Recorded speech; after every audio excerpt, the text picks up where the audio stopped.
El Mundial fue completamente artesanal durante casi 40 años. Pasamos de grabaciones en blanco y negro que debían viajar en avión a transmisiones que alcanzan más de 5.000 millones de personas en diversos formatos. Dejamos atrás los balones de cuero que duplicaban su peso con la lluvia para pasar a pelotas de laboratorio de poco más de 400 gramos con chips internos que se cargan inalámbricamente antes de cada partido. Las tarjetas amarilla y roja no existían, tampoco lo hacían las sustituciones y los equipos tenían como objetivo lesionar al mejor del rival. No por nada, en 1966 se dio la famosa cacería a Pelé y era muy común que los encuentros terminaran con futbolistas fracturados. El desarrollo del torneo ha sido abismal, pero no consistió en un proceso lineal donde cada edición aportaba su granito de arena extra. Hubo un mundial en particular que fue totalmente disruptivo y sin el cual la Copa del Mundo no sería lo que conocemos hoy en día. México 1970. Sin este campeonato, no estaríamos hablando de transmisiones globales, ni de sponsors, ni de videos de lanzamiento de las selecciones en redes sociales, ni tantas otras cosas más. Allí fue donde cambió por completo la forma de ver,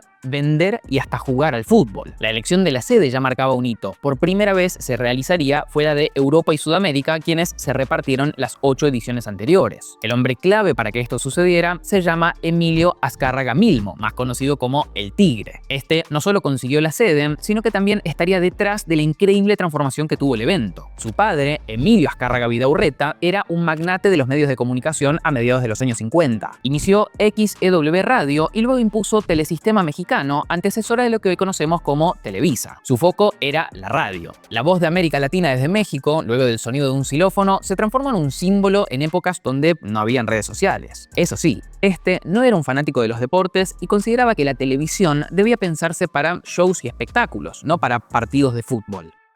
Sin embargo, el Tigre, su hijo, vivió una experiencia que cambió por completo la percepción que tenía respecto al deporte, el Panamericano de Fútbol de 1956. Dicho evento se disputó en la capital mexicana y, desbordado por el interés de la gente, le pidieron a Telesistema Mexicano que lo transmitiera por televisión. La cobertura fue un éxito, dejando en claro que el futuro estaba en el fútbol. Desde el principio, el objetivo del joven fue llevar una Copa del Mundo a su país, aunque para eso debían suceder varias cosas, dado que estaba completamente fuera del mundo de la redonda. El primer paso fue comprar el Club América en 1959, a más de 10 años del mundial en cuestión. Lo hizo por 425.000 pesos mexicanos, el equivalente a 6 autos Cadillac por ese entonces. Las crónicas dicen que se presentó así: yo no sé nada de fútbol, pero sí sé de negocios y voy a convertir al América en un negocio bien administrado y redituable. Haciendo honor a sus palabras, inmediatamente buscó ayuda en alguien que sí entendiera de este bendito deporte. Fue allí cuando tomó relevancia el rol de Guillermo Cañedo. El dirigente venía de destacarse en el Zacatepec y había tomado la presidencia de la Federación Mexicana de Fútbol. El Tigre no solo lo puso al frente del América, sino que también lo incorporó al conglomerado Telesistema Mexicano para impulsar justamente los proyectos deportivos del canal. Sí, todo eso al mismo tiempo que presidía la Federación Nacional. Una verdadera locura. La cuestión es que funcionó de maravillas y el club se transformó en uno de los más importantes del país, ganando trofeos en repetidas ocasiones a lo largo del tiempo. Una vez que Azcárraga se asentó en la industria del fútbol junto a Cañedo, la situación se tornó ideal para avanzar con el gran objetivo: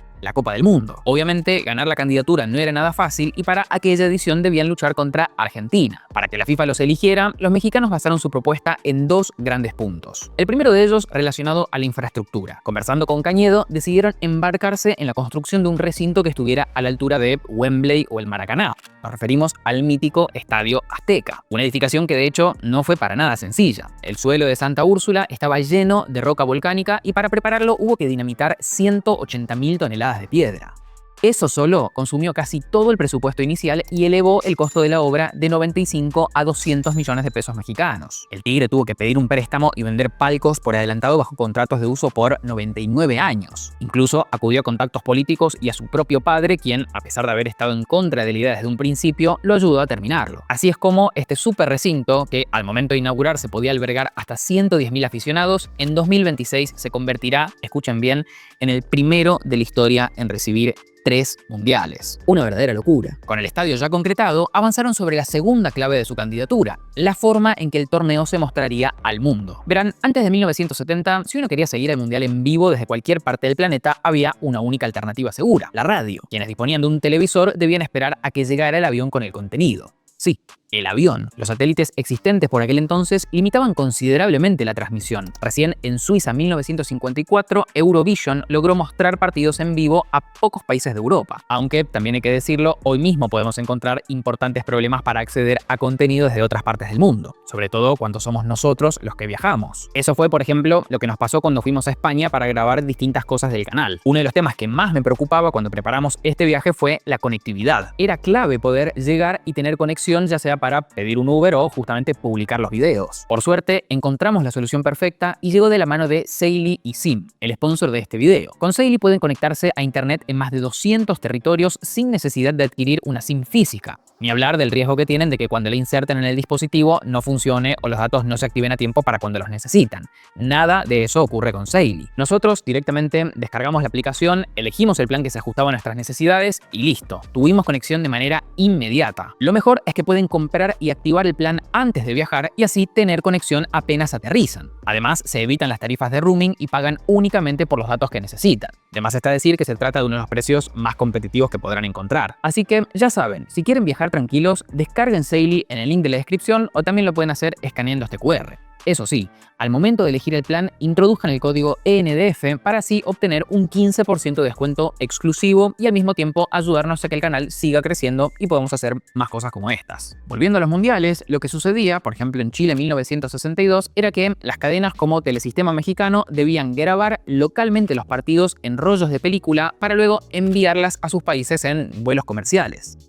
Si el encuentro era un domingo, las familias tenían que esperar al almuerzo o cena del lunes para poder verlo. El formato de transmisión en vivo, como dijimos, estaba acotado a ciertas regiones y así se mantuvo hasta Inglaterra en 1966. Eso sí, los lugares donde se podía seguir en tiempo real ya mostraban una atracción interesantísima. La audiencia solo en Reino Unido para la final en ese año habría sido de 32 millones de personas. Según la página de la FIFA, gracias al satélite Intelsat 1, apodado Early Bird, que permitió unir redes de televisión de América y Europa por primera vez, fue un total de 400 millones de espectadores los que siguieron ese encuentro. Aún así, se trató de algo puntual para un partido específico. La mayoría de los fanáticos debían continuar esperando días, hasta que llegó justamente México 1970. La gran innovación que permitió dar un salto en esta área fueron los satélites fijos que orbitan la Tierra a su misma velocidad y son conocidos como geoestacionarios. Ellos básicamente permiten captar la señal de una antena en tiempo real y distribuirla a las ubicadas en el resto del mundo. La utilizada por el territorio mexicano, por ejemplo, fue la antena situada en la estación de Tulancingo. El Tigre, quien ya tenía equipos de trabajo capacitados para generar dicha señal, armó todo lo necesario para distribuir el evento a cada rincón del planeta. Además, aprovechó también otra gran invención de la época: la televisión a color. En 1963, un año antes de la candidatura para la Copa del Mundo, se llevó a cabo la primera transmisión comercial a color en la historia de la televisión de este país, de la mano de Guillermo González Camarena, el principal artífice de dicho avance. Con este combo, el Tigre y Cañedo viajaron a la FIFA para explicarle que, de ser elegidos, utilizarían satélites en el espacio para transmitir partidos disputados en un gran estadio en directo y a color. La propuesta era irresistible, por lo que en 1964 se impusieron a Argentina en las votaciones y la Federación Internacional les otorgó la organización de la edición de 1970. Y déjenos decirles que aquí es donde está el nacimiento de los derechos televisivos como los conocemos hoy en día. Un único producto vendido a cada rincón del planeta que quisiera transmitirlo. La empresa Telesistema Mexicano se unió a la FIFA, transformándose así en el primer socio de telecomunicaciones de la entidad. La idea era que la compañía se encargara de transmitir los partidos en México y además de producir la señal que se enviaría a nivel internacional. Al final de cuentas, la FIFA realizaba el torneo, Telesistema Mexicano cobraba tarifas técnicas por generar y colgar la transmisión en el satélite y luego las cadenas internacionales le pagaban a la Federación Internacional por el derecho de bajar esa señal a sus respectivos territorios. Lo que quizás nadie esperaba era que esta innovación cambiara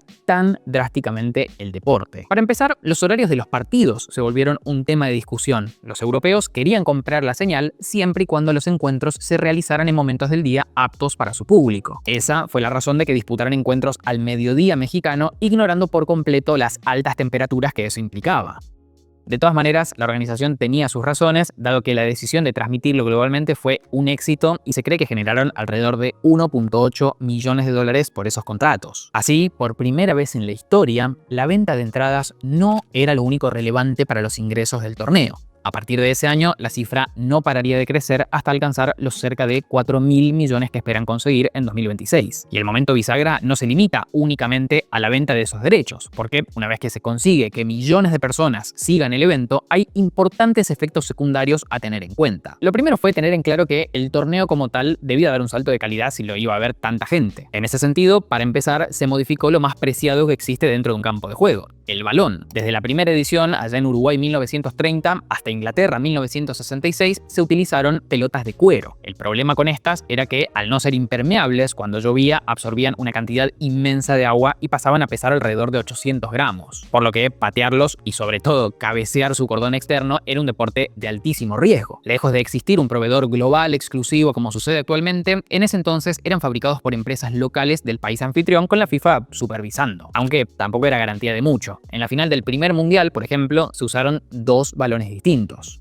Resulta que antes del comienzo el árbitro le pidió a los capitanes que eligieran la pelota con que se disputaría el encuentro y estos no se pusieron de acuerdo. La decisión fue entonces jugar el primer tiempo con la preferida por Argentina, la Tiento de diseño escocés, y la segunda parte con la de diseño inglés llamada T-Model, preferente de la selección uruguaya. Si bien la situación se fue ordenando con el paso del tiempo, no sería otro mundial que el de México 1970, donde aparecería la marca que iniciaría una era que continúa hasta nuestros días: Adidas. La empresa alemana diseñó un nuevo balón específicamente para dicho torneo, el Adidas Telstar, un nombre para nada casual ya que se trataba de una referencia al satélite Telstar convertido en un símbolo del salto tecnológico de las telecomunicaciones internacionales. Blanca, con paneles negros pentagonales, buscaba que tuviera contraste para que aquellas personas que aún disponían de televisores en blanco y negro pudieran distinguirlo mejor. Los avances desde entonces fueron notables. Para 1986 el poliuretano reemplazó al cuero, naciendo así el primer balón sintético de la historia, siendo este muy superior en términos de resistencia a la lluvia y el barro. Hoy, más que nunca, hace sentido el famoso dicho de que el fútbol es mucho más que solo 22 personas corriendo detrás de una pelota. Aunque no lo decimos por las razones que todos creen, sino porque la trionda posee cobertura texturizada para optimizar el agarre y, como mencionamos al principio, un chip interno que envía datos en tiempo real a los árbitros y al sistema VAR. Incluso debe cargarse inalámbricamente antes de los partidos. Una verdadera locura. Ahora bien, también es cierto que cuando comenzó esta relación de amor entre Adidas y la FIFA, la marca alemana no estaba sola en el mercado del fútbol, sobre todo en aquel preciso momento donde la Copa del Mundo se convirtió en un fenómeno global. Su gran rival era la mismísima Puma, una empresa tan cercana a Adidas que fue fundada por su hermano Rudolf Dassler a apenas un río de distancia. Por si no conocen la historia, hicimos un video al respecto. Lo cierto es que su batalla no se limitaba al balón pie. De cara a los Juegos Olímpicos de México en 1968, se dio una de las batallas más feroces por vestir a los mejores atletas del mundo. La intención era clara: si todo el planeta veía a la figura del atletismo vestir la indumentaria, digamos, Puma, entonces el público iría corriendo a comprar sus productos. Eso los llevó a ambos a desembolsar sumas irrisorias para la época con tal de fichar a las estrellas. Para que vean lo lejos que llevaron esta disputa, Adidas se las ingenió para bloquear el ingreso de los productos de la competencia al país azteca. 2 años después, la gran pregunta en la cita futbolística era quién vestiría a Pelé, el mejor jugador del planeta y quien iba por su tercera connotación mundialista. Sobre todo por lo que dijimos antes respecto a que era un momento único para llegar a literalmente todo el mundo al mismo tiempo. Sin embargo, tanto Horst como Armin Dassler acordaron una suerte de alto el fuego para evitar que el uso de tantos recursos en una lucha por ganarse a O'Reilly los llevara a tener riesgos financieros. El famoso Pacto Pelé indicaba que básicamente ninguno lo ficharía. Pero cuando la estrella brasileña vio que sus compañeros de selección usaban calzado Puma, levantó la mano y le hizo saber a la firma que él también los quería. La tentación de semejante oportunidad pudo más y terminaron rompiendo el pacto. Así, cuando Pelé entró al campo para jugar contra Perú, justo antes de que comience el partido, le pidió al árbitro unos segundos para atarse los cordones. Acto seguido, se agachó lentamente, la cámara lo enfocó y todo el mundo vio el famoso logo de la compañía. Lo interesante es que no fue casualidad. O'Reilly recibió alrededor de $120.000 por un contrato de 4 años que incluía solicitar ese instante al juez del partido. Dicen las malas lenguas que hasta el camarógrafo recibió su parte para asegurarse de que salieran las botas del jugador. Ese es quizás el mejor ejemplo para entender lo que podía generar el torneo ahora que tenía dicho alcance. Se transformó en un espacio publicitario ideal para aquellas marcas que buscaran alcanzar a cada rincón del planeta. Eso sí, mientras fuera del campo todo era innovación y avance, dentro de él aún quedaban muchas cosas por solucionar, porque más que fútbol parecía lucha libre. Para empezar, no existían las sustituciones durante los partidos. Si un jugador se golpeaba y estaba imposibilitado de continuar, simplemente debía retirarse y el equipo terminar con uno menos. Estaba más que claro que los conjuntos tenían grandes incentivos para ir a lesionar a la figura del rival. Así fue justamente como se dio la cacería de Pelé en 1966. Él mismo lo dejó claro en sus memorias. Contra Bulgaria, Sechev confundía mis tobillos con el balón. Ante Portugal, Moraes me daba patadas y me zancadilleaba sin descanso, despiadadamente. Me dejó fuera del partido con una doble falta brutal. Una verdadera locura. Más allá de lo perjudicial desde el punto de vista físico, mostrar en televisión a un jugador disputando un partido fracturado no era algo ideal para el producto. ¿Saben cuándo se modificó eso?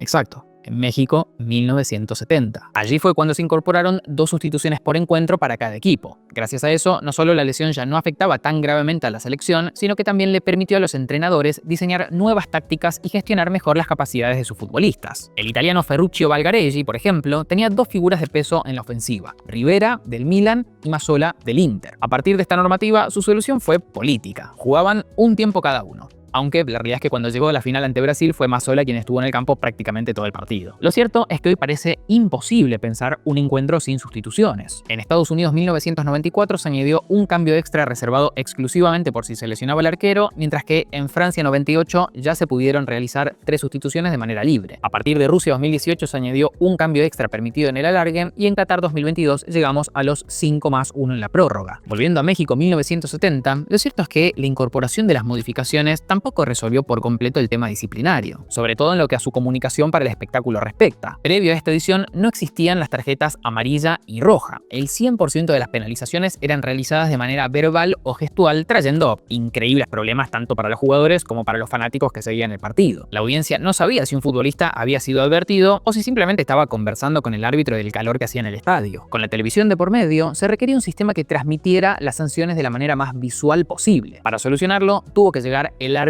Ken Anston. El inglés había dirigido lo que se conoce como la Batalla de Santiago entre Chile e Italia en el Mundial del 62. Como pueden deducir por el nombre, no fue un partido particularmente amigable. El juez tuvo increíbles problemas para controlar la situación, ya que eran 3 idiomas distintos y claramente no existían los traductores automáticos ni nada por el estilo. 4 años después, en Inglaterra 1966, presenció desde la tribuna otro momento similar entre los locales y Argentina. El árbitro alemán había expulsado al mediocampista argentino Ratti. El único problema fue que este nunca se enteró. Dada la barrera idiomática, no se entendían entre sí y el futbolista aseguraba que no lo había agredido. No le quedaba claro si el árbitro lo estaba advirtiendo o qué le quería decir. Finalmente, varias personas, entre ellas el inglés Aston, tuvieron que bajar de la tribuna para informarle al argentino que había sido expulsado. Más allá de si estaba actuando su desentendimiento o no, la falta de señales claras y universales era más que obvia. Hasta que un día al ex árbitro se le prendió la lamparita. O mejor dicho, el semáforo. Mientras transitaba las calles de su ciudad, notó que ese sistema lumínico tranquilamente podría llevarse al fútbol. Amarillo indica riesgo y rojo marca detenerse. Entonces, con la ayuda de su mujer, transformó ese sistema en 2 simples cartulinas, una de cada color. Le transmitió su idea a los dirigentes y la FIFA dispuso su implementación en México 1970. Por primera vez, los jueces disponían de señales visuales universales tanto para los jugadores como para que todo el público pudiera entender lo que estaba sucediendo. No importa si nacieron en Madrid, Tokio o París, entienden que la roja es lo peor que te puede pasar. Así, gracias a México 1970, la televisión se volvió algo central, las reglas de juego se adaptaron para hacerlo lo más entendible posible y con todo ello, la Copa del Mundo se convirtió en un negocio enorme. Fue debido a estos avances que Italia se pudo llevar $2,2 millones por ganar la edición del 82 y que quien lo haga en 2026 acumulará 50 millones. Luego del éxito de aquella edición, Guillermo Cañedo se transformó en vicepresidente de la FIFA y participó de manera directa en la organización y supervisión de los siguientes mundiales. 16 años después, cuando Colombia desistió de organizar la Copa del Mundo del 86, la gran cita volvió a visitar el Estadio Azteca y 30 años más tarde tendrá su tercera contienda. Por lo que, si queremos comprender la historia de los mundiales, el de 1970 es definitivamente una parada obligatoria. No olviden suscribirse y cualquier comentario que quieran hacer lo vamos a leer.